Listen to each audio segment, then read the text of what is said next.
చూస్తున్నాం సినీ కార్మికుల సమ్మె తారాస్థాయికి చేరింది. సినీ కార్మికుల యొక్క డిమాండ్స్ పరిష్కరించకపోవడం మూలంగా ఏ ఒక్క షూటింగ్ కూడా వెళ్ళలేదు. షూటింగ్లన్నీ ఆగిపోయాయి. టాలీవుడ్ చిత్ర పరిశ్రమ మొత్తం కూడా ఇప్పుడు బంద్గా నెలకొంది. అయితే కొంతమంది ప్రొడ్యూసర్లు తామడినటువంటి 30% ఇస్తామని అంగీకరింపజేసి కొన్ని షూటింగ్లు 1-2 రోజుల పాటు నడిపించగలిగారు. ఆ తర్వాత సినీ కార్మికులంతా ఒకటైపోయి అందరూ ఇస్తే కానీ మేము వెళ్ళమన్నట్టుగా ఫెడరేషన్ వర్సెస్ ప్రొడ్యూసర్ కౌన్సిల్గా చర్చలు జరిగాయి. సో ఆ చర్చలు కూడా విఫలమయ్యాయి. ఈరోజు 7వ రోజుకి చేరింది, తారాస్థాయికి చేరింది ఈ యొక్క సినీ కార్మికుల ధర్నా బంద్ కార్యక్రమం అనేది. సో 24 క్రాఫ్ట్ల యొక్క విభాగాలు కూడా ఇందులో పాల్గొంటూ ఉన్నాయి. కృష్ణానగర్ యూనియన్ ఆఫీసులో అక్కడి నుంచి వెంకటగిరి ఫిలిం ఫెడరేషన్ వరకు కూడా ర్యాలీగా వెళ్లారు. అయితే సినిమాటోగ్రఫీ మంత్రి కోమటిరెడ్డి వెంకటరెడ్డి నిన్న ఒక మీడియాతో మాట్లాడుతున్న క్రమంలో ఆయన ఏం మాట్లాడుకొచ్చారంటే, కార్మికుల పైన కేసులు పెట్టకండి, వాళ్ళు ధర్నాలు చేస్తున్నారంటే పోలీసులు వెళ్ళి కేసులు పెడుతున్నారు, వారిపై కేసులు పెట్టకండి అని చెప్పి కార్మికులకి మద్దతుగా మాట్లాడుకొచ్చారు కోమటిరెడ్డి వెంకటరెడ్డి. దీంతో కోమటిరెడ్డి వెంకటరెడ్డికి పాలాభిషేకాలు చేస్తున్నారు. విజువల్స్ మనం చూస్తున్నాం. సినీ కార్మికులంతా కోమటిరెడ్డి వెంకటరెడ్డికి పాలాభిషేకాలు చేసిన విజువల్స్ మనం చూస్తున్నాము. సో వారిపైన కేసులు పెట్టకండి, వారిని ఏ ఇబ్బంది పెట్టకండి, సినీ కార్మికుల యొక్క డిమాండ్ ఒక రకంగా సమంజసమైన రకంగా ఆయన మాట్లాడుతూ సినీ కార్మికులకు మద్దతుగా నిలబడడంతో అక్కడందరూ కూడా అందరూ కోమటిరెడ్డి వెంకటరెడ్డికి పాలాభిషేకాలు చేసిన విజువల్స్ మనం చూస్తున్నాం. ఒక సినిమాటోగ్రఫీ మంత్రిగా తమకు సపోర్ట్ చేయడం ఇది మంచి పరిణామం అని చెప్పి వారంతా భావిస్తున్నారు. సినీ కార్మికులంతా కూడా ఆయన యొక్క ఫోటోకి పాలాభిషేకాలు చేసిన విజువల్స్ మనం చూస్తున్నాం. సో ప్రస్తుతానికి అసలు అక్కడ ఏం జరుగుతోంది, కార్మికులు ఏం చెప్తున్నారు, లైవ్ లో మా ప్రతినిధి అనింద్ర సిద్ధంగా ఉన్నారు. అనింద్ర, సో అక్కడ సిచ్యువేషన్ ఏంటి, కార్మికులు ఏం చెప్తున్నారు, వారి డిమాండ్స్ ఎలా ఉన్నాయి, కోమటిరెడ్డి వ్యాఖ్యలు వారికి ఎటువంటి సపోర్ట్ అందించాయి? ఎస్ మనోజ్, మనం ప్రస్తుతానికి కృష్ణానగర్లోని ప్రొడక్షన్ యూనియన్ ఆఫీస్లో ఉన్నాం. సో ఇక్కడ సినీ కార్మికుల నిరసన అనేది ఇంకా కంటిన్యూ అవుతుంది. గత వారం రోజులుగా మనం చూస్తూనే ఉన్నాం. వీళ్ళు వేతనాలు 30% పెంచాలంటూ కూడా వీళ్ళు నిరసన వ్యక్తం చేస్తున్నారు. అయితే నిన్న ప్రొడ్యూసర్స్ కొంతమంది వాళ్ళు చర్చలు అయిపోయిన తర్వాత వాళ్ళు కొంత పర్సంటేజ్ అనేది చెప్పారు. వీళ్ళు ఎక్స్పెక్ట్ చేసిన 30% అనేది మేము ఇవ్వలేము, ఒక 10,000 బిలో తీసుకునే వాళ్ళకి ఒక పర్సంటేజ్, 2,000 వరకు తీసుకునే వాళ్ళకి 1% ఇస్తామంటూ కూడా వాళ్ళు చెప్పడం జరిగింది. దీనికి ఫెడరేషన్ తరపు నుంచి వీళ్ళంతా కూడా మేము దానికి యాక్సెప్ట్ చేయట్లేదు, అందరికీ కూడా యూనియన్ అందరినీ కూడా ఒకేలా చూడాలి, అందరికీ కూడా ఒకటే పర్సంటేజ్ అనేది ఇవ్వాలి, మమ్మల్ని సపరేట్ చేసే కుట్ర చేస్తున్నారు అని చెప్పేసి వీళ్ళు మాట్లాడడం జరిగింది. ఈ రోజుకి ఇంకా ఆ నిరసన కంటిన్యూ అవుతూనే ఉంది. ఈరోజు ఇంకొంచెం ఉధృతం చేసి కృష్ణానగర్ నుంచి ఫెడరేషన్ ఆఫీస్ వరకు కూడా ఇక్కడ దాదాపు 2,000 వర్కర్లు అందరూ కూడా కార్మికులందరూ కూడా ర్యాలీగా అక్కడికి వెళ్ళి మేము నిరసన తెలియజేస్తామంటూ కూడా మాట్లాడుతున్నారు. ఒకవైపు టీజీ విశ్వప్రసాద్ అటు ఫిలిం ఫెడరేషన్కి ఇటు ప్రొడక్షన్ యూనియన్ లీడర్స్కి కూడా నోటీసులు పంపించడం జరిగింది. అసలు వీళ్ళు ఈరోజు ఏం చేయబోతున్నారు, వీళ్ళు ఇంకా ఎన్ని రోజులు ఈ నిరసన కంటిన్యూ చేయబోతున్నారు, వాళ్ళతోనే మాట్లాడదాం ఒకసారి. ప్రస్తుతానికి production union secretary Rajendra Prasad ఉన్నారు, మాట్లాడదాం.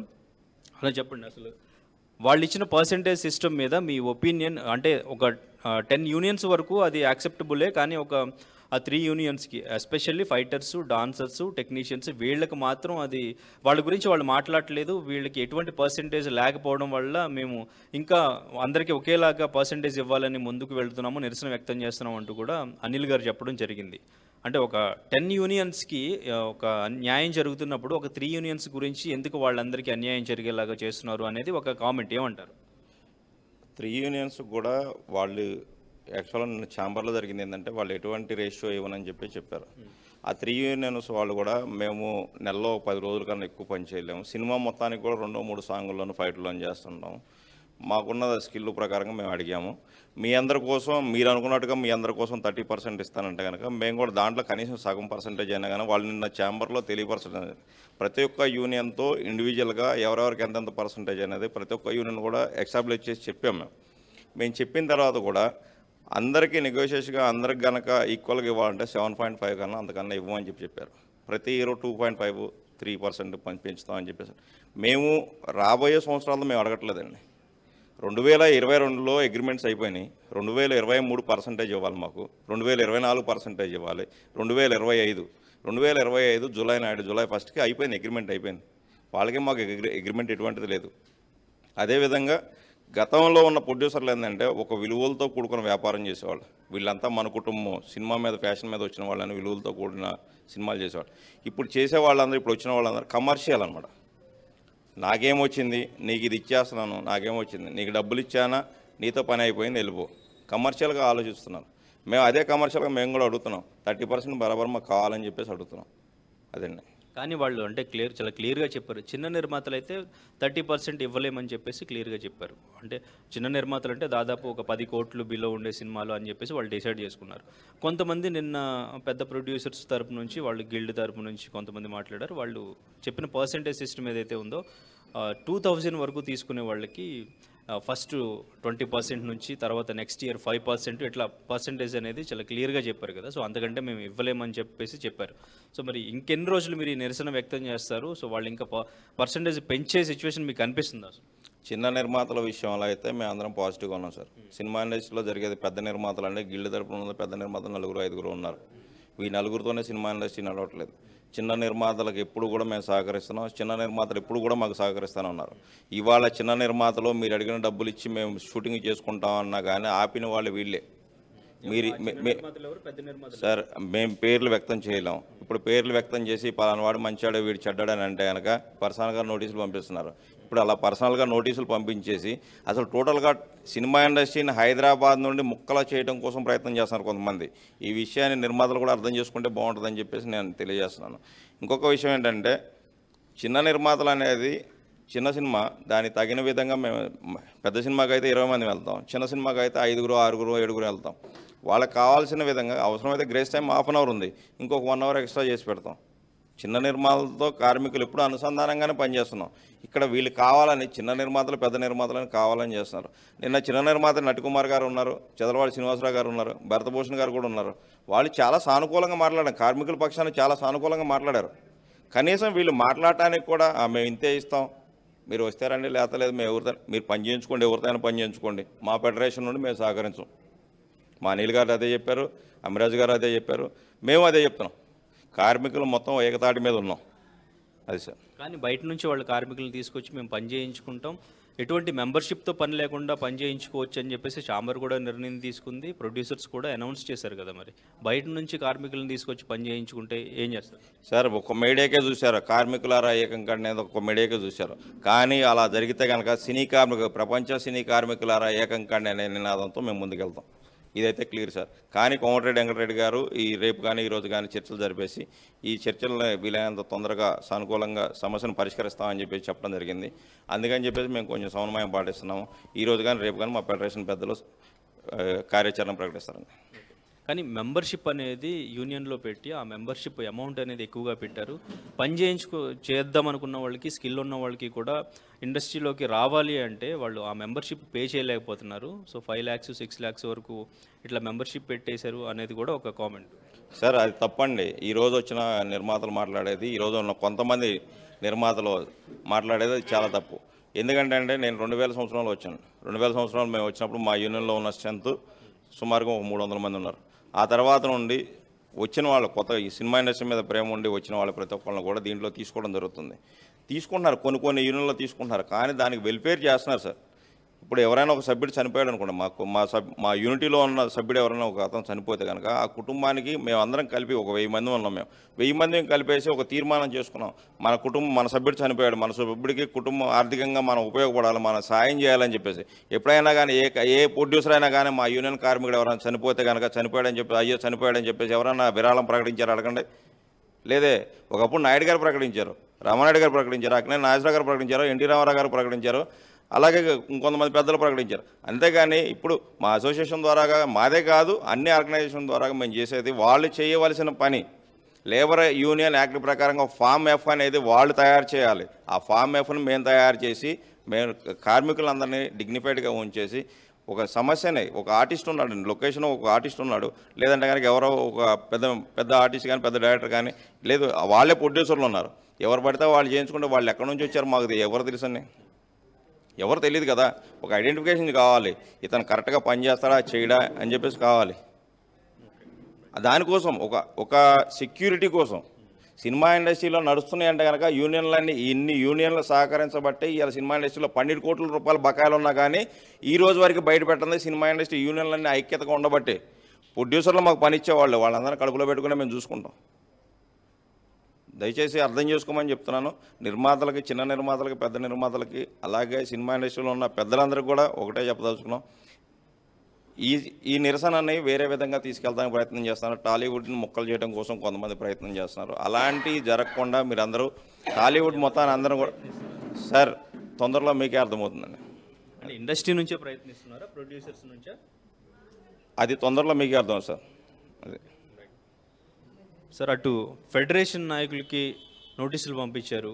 సో యూనియన్ ప్రెసిడెంట్ మీకు నోటీసులు పంపించారు, టీజీ విశ్వప్రసాద్ గారు. ఏం చెప్తారు అసలు ఈ నోటీసుల పట్ల మీ అభిప్రాయం ఏంటి?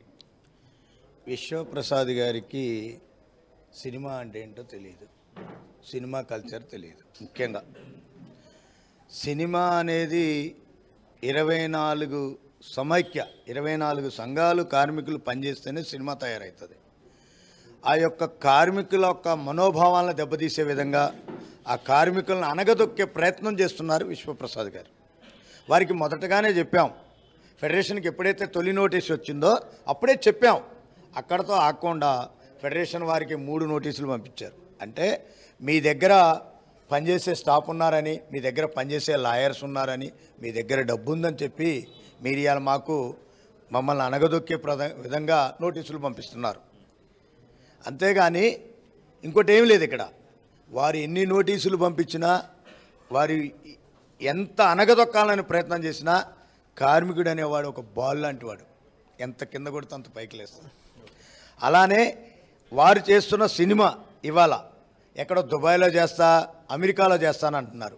ఒక్కసారి దుబాయ్లో చేసి చూడండి, అక్కడ సినిమా లివింగ్ కాస్ట్ ఎంత పెరుగుతుందో.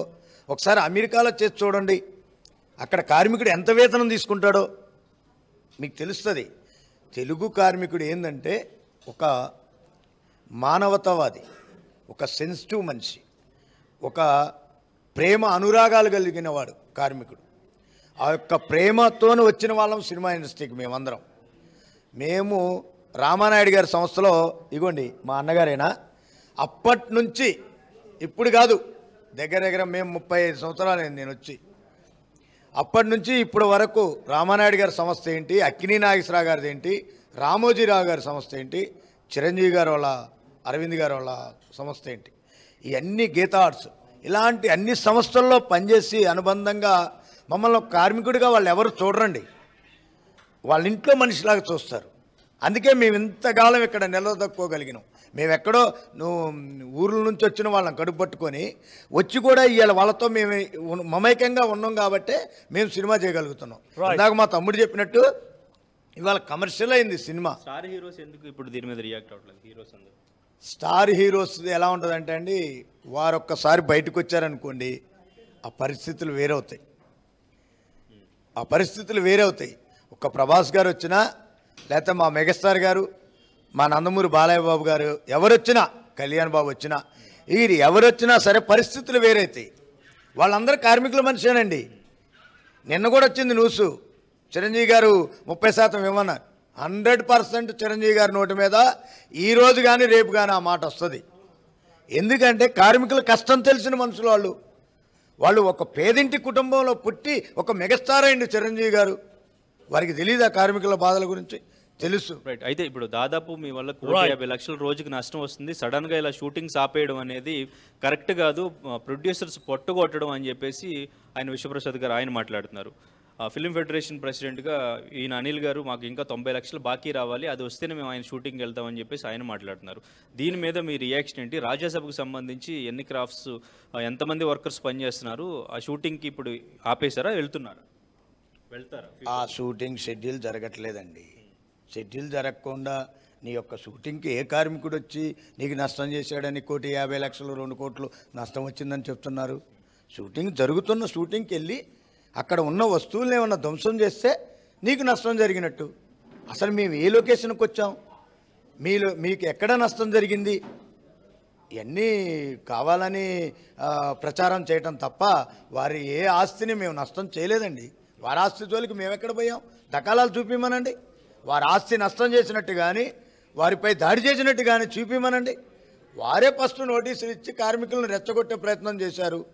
నిన్న చర్చలన్నీ కొలిక్కొస్తాయనుకున్న టైంలో నిన్న 7 o'clock మళ్ళీ మాకు నోటీసులు పంపించి మళ్ళీ వారు మాపై దాడి చేస్తుంటే ఇగో ఒక పిల్లినైనా ఇంట్లో పడేసి కొడితే రోజు పాలు పోసే పెంచి పిల్లినైనా ఇంట్లో పడేసి కొడుతుంటే తిరగబడుతుందండి. కార్మికుడు తిరగబడా? ఈ కార్మికులండి పొట్టగాలి బయటకు వచ్చినాం మేము. మాకు మీరు ఇస్తున్న వేతనాలు చాలవని బయటకు వచ్చినాం.